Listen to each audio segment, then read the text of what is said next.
Bonjour à tout le monde. Aujourd'hui, nous allons faire une petite leçon de grammaire.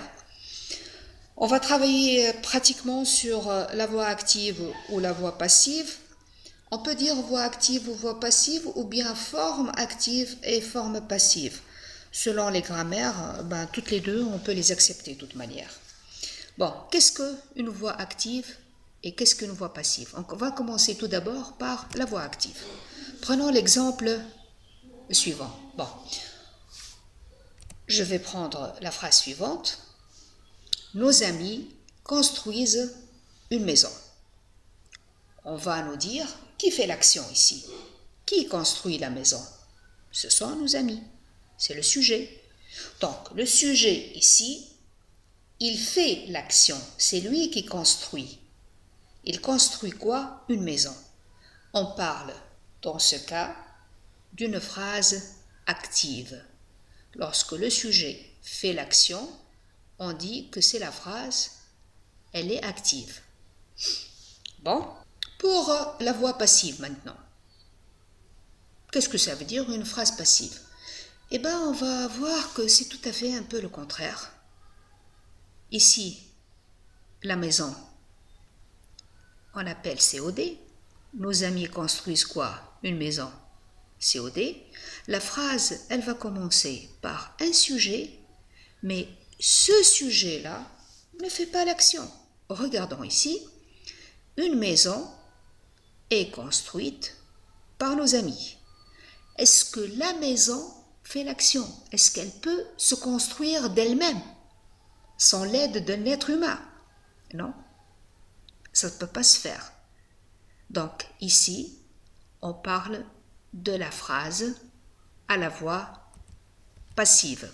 Maintenant, on va nous dire comment on va passer, comment on peut transformer à la voix passive. Est-ce qu'on peut transformer toutes les phrases à la voix passive?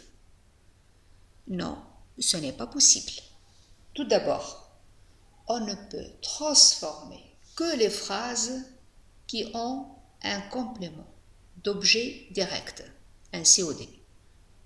Si on n'a pas de complément d'objet direct, on ne peut pas faire la transformation passive. Prenons par exemple une phrase où l'on emploie les verbes suivants. Verbe tomber, courir, rire, nager. On peut dire par exemple, l'enfant tombe. Point final.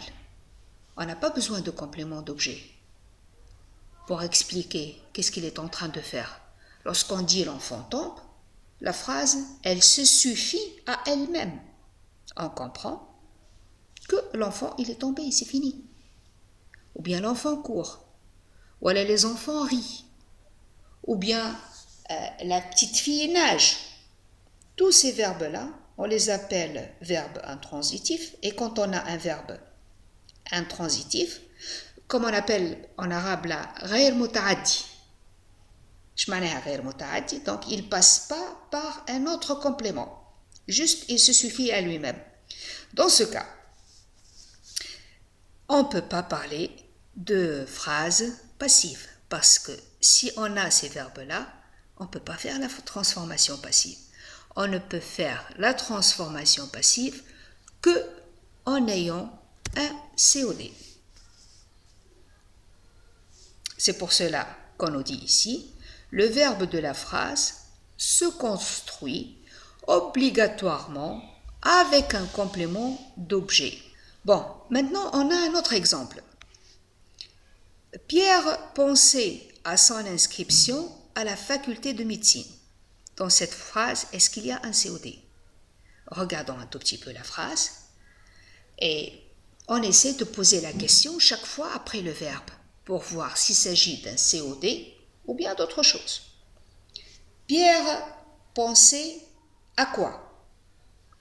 Lorsqu'on dit à quoi, regardons cette préposition-là, à, préposition, à son inscription, on ne peut pas faire de transformation passive.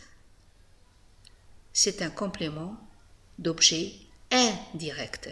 Et nous, on a parlé tout à l'heure de complément d'objet direct.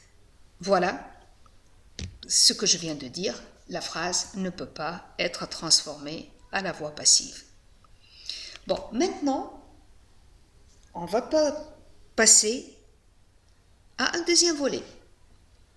La conjugaison passive se compose de deux parties, parce qu'il ne suffit pas de connaître le côté grammatical de la phrase active, phrase passive, mais on doit comprendre comment ça fonctionne sur le plan de la conjugaison. Regardons un peu.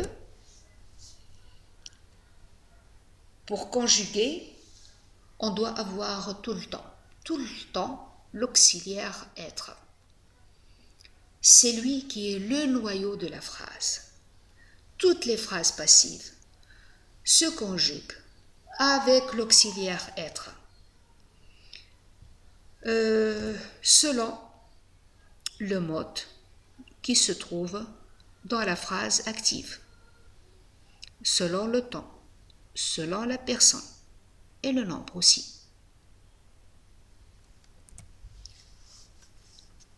D'une part, on va trouver l'auxiliaire être et de l'autre part, on va trouver le participe passé du verbe qui indique l'action. Remarque, certains verbes tels que conseiller, demander, dire, parler, permettre, répondre et téléphoner ne sont pas utilisés à la voix passive. Pourquoi?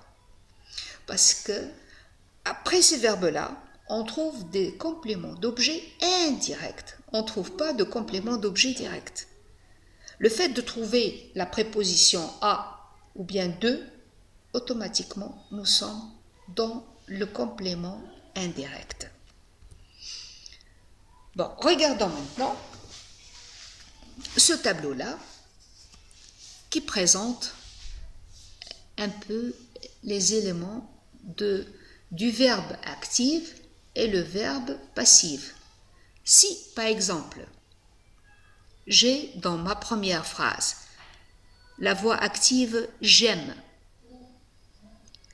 dans la voix passive, regardons « j'aime », il y a un seul élément. Le verbe il est composé d'un seul élément. Donc, automatiquement, je vais trouver ici deux éléments. Le premier, c'est l'auxiliaire être, et le deuxième, c'est le participe passé. Regardons l'auxiliaire être. Il est en quel temps ici? Il est au présent. J'aime au présent, donc je suis aimé, c'est le présent de la voix passive.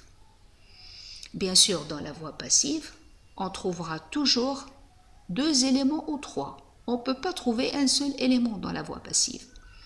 Alors que dans la voix active, on peut trouver un seul élément ou deux. On ne trouve pas de trois éléments.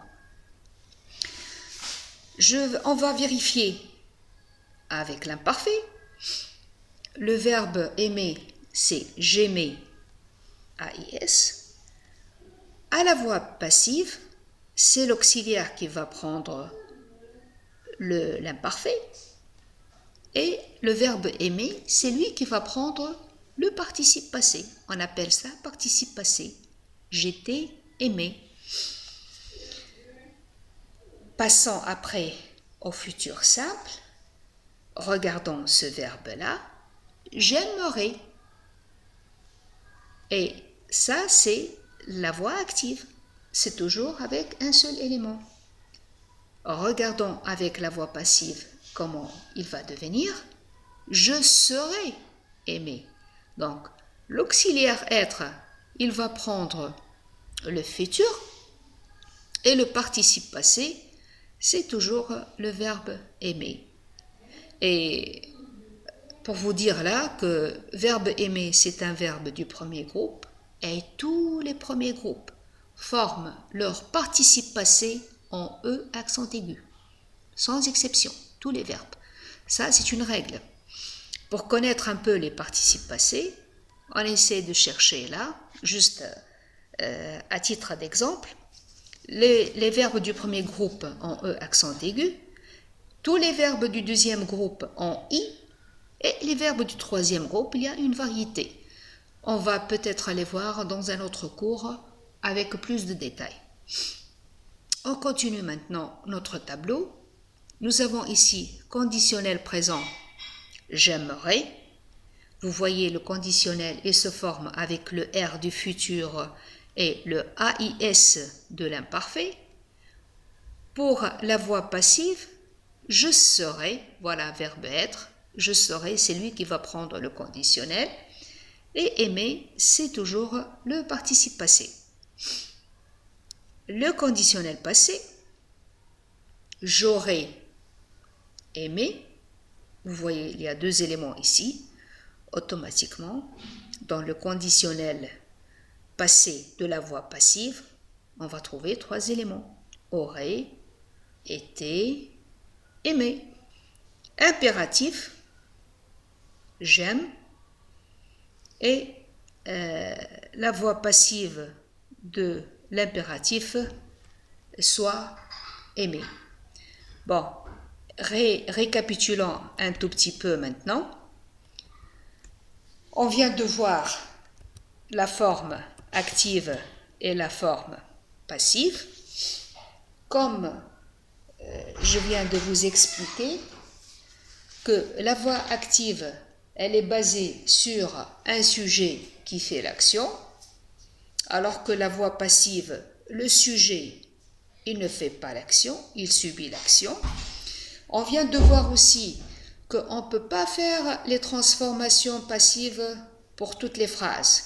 Seules les phrases qui ont un COD peuvent se transformer en voix passive, alors que les phrases où il n'y a pas de COD, que ce soit complément d'objet indirect ou bien verbe intransitif, le verbe qui se suffit à lui-même, on ne peut pas le transformer. Voilà pour la première partie.